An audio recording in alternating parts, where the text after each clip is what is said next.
Good morning, dear students.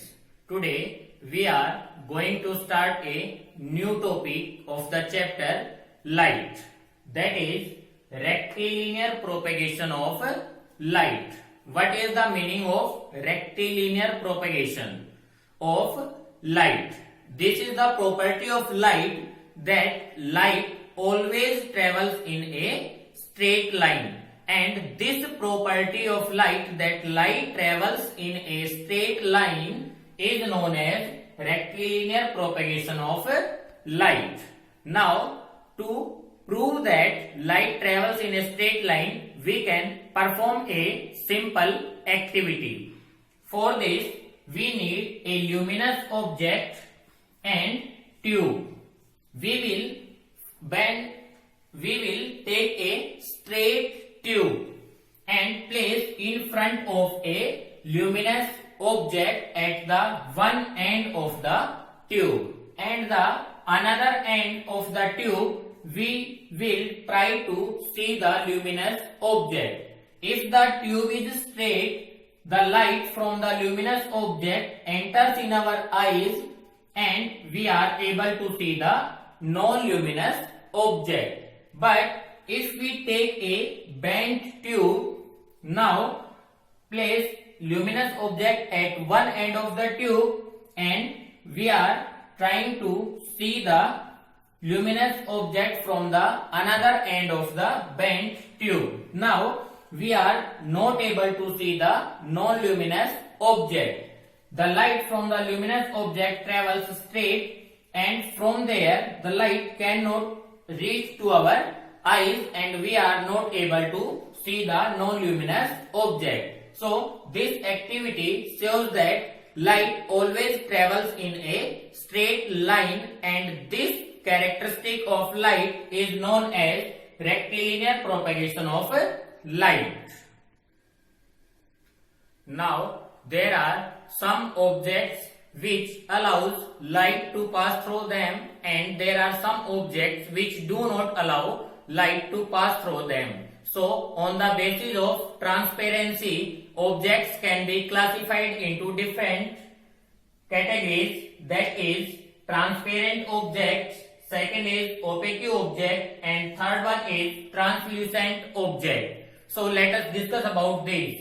First is transparent object. What are transparent objects? The objects which allows all the light that falls on that objects are allowed to pass through them. That objects are known as transparent object. Or we can write that the objects through which we can see clearly. That objects are known as transparent objects. For example, glass, water and air. Through these we can see clearly. So they are transparent objects. Second one is opaque object. The object which do not allow any light that falls on that object, not allowed to pass through them. That objects are known as opaque object. For example, stone, book and trees. Or we can write the object through which we cannot see anything. That objects are known as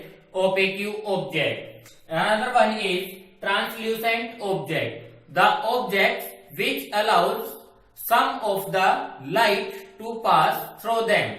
The light falls on that object and these objects allows only some of the light to pass through them. That objects are known as translucent objects.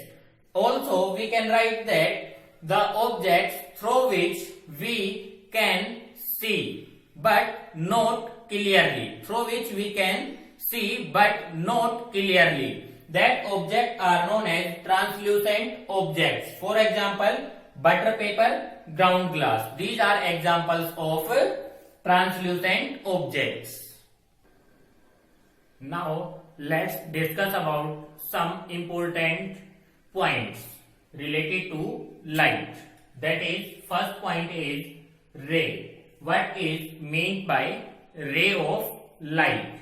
Ray of light is a narrow path of the light represented by a single straight line. this is a narrow path of light. It represented by a single straight line and an arrow is at one side or at the middle of the path of the light. This arrow indicates the direction of light ray. So this is the ray, that the narrow path of light represented by a single straight line. Second is, what is beam? Beam is a bunch of light rays. When a number of light rays are represented, that is known as the beam of light. Like this, there are different light rays are represented. So this complete is a beam of light. This is the beam of light and single is known as the ray of light.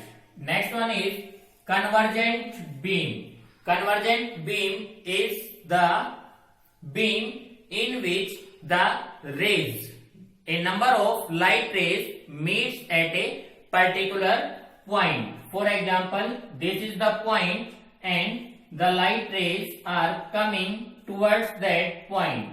So these light rays are converging. So this is known as the convergent beam. Next one is divergent beam. The rays which starts from a point and spread in all the directions or in different directions. For example, this is the point or source of light from where the light rays are spreading in different directions. So this is known as the divergent beam. Also, we can represent convergent beam like this. This is the convergent beam and divergent beam can be pointed or denoted also like this. This is the divergent beam. This is the convergent beam of light. For the next topics, we will meet in our next video. Thank you. Have a nice day.